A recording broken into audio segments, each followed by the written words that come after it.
முதல்ல நாம் ஏன் வந்திருக்கிறோம், எதுக்கு வரணும் என்பதை நீங்கள் புரிந்தால்தான் நான் பேசுவது உங்களுக்கு புரியும்.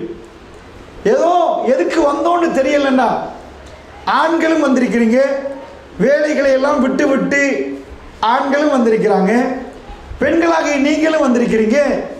எதை பேச போகிறோம், இந்த நேரத்தில் நீங்கள் ஏன் இந்த நேரத்தை செலவழிக்கணும், நான் ஏன் பேசணும், நீங்கள் ஏன் கேட்கணும், அதை புரிந்தால் மட்டும்தான் நான் சொல்லுவது கட்டம் கட்டமாக உங்களுக்கு புரிய ஆரம்பிக்கும்.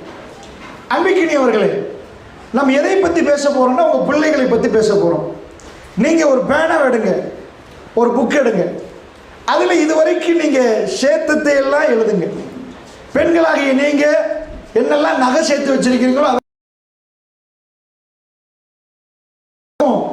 அவர்கள் உழைத்து உங்களுக்கு தந்ததை எல்லாம் போட்டு எழுதுவோம். உட்கார்ந்து எழுதி கூட்டி கழிச்சு கணக்க பாருங்க.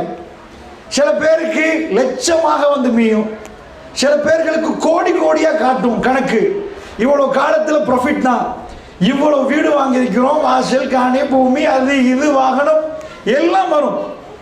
ஆனால் இது ப்ளஸ்ஸா மைனஸான்னு தீர்மானிக்கிறது உங்கள் மடியில் உள்ள குழந்தை, உங்கள் பிள்ளை.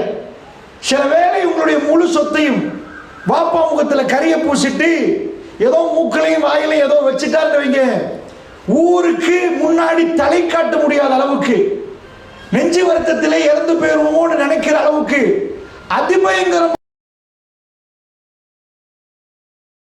தேம்பி தேம்பி அழுது சில பாப்பாமார்கள் சொல்லக்கூடாத சில வார்த்தைகள் கூட சொல்லியிருக்கிறார்கள். சில தாய்மார்கள் ஏன் இவர்களை பெத்து போட்டோம்னு புரியலையே துடிக்கிற அப்படி ஒரு தாய் பேசவே மாட்டான். என்றாலும் அவருடைய அவல நிலை அவர்களை அப்படி பேச வைத்திருக்கிறது. அப்படி என்றால் இத்தனை சொத்து இவ்வளவு நேரம் நீங்கள் கழிச்சது, இவ்வளவு காலமாக நீங்கள் சிறுக சிறுக சேர்த்தது, அது உங்களுக்கு பிளஸ்ஸா மீயுமா?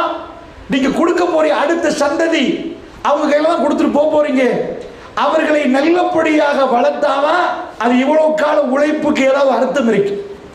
இல்லைன்னா என்ன, இந்த பிள்ளையோட பெருமதிகளை தான் நிச்சயம் எல்லா பெருமதியும் வரும்.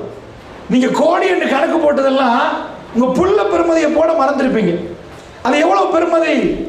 அது கோடி பெருமதியா அல்லது கோடியை சாப்பிட்டு விழுங்குற மாதிரி பெருமதியா? அவருக்கு பேர் என்ன? நீங்க அவரை வளர்த்து விட்டு அனுப்பின உடனே 4 பேர் உங்களுக்கு நல்ல பேசுறார்களா? யாரு பெத்து போட்டது தெரியாது. இந்த அளவுக்கு பிரச்சனை படுத்துறாண்டு உங்களை நோவிக்கிற மாதிரி மக்கள் பேசுறார்களா? இதை நீங்கள் கவனத்தில் கொண்டா இந்த நேரம் உங்களுக்கு பெருமதியா இருக்கு.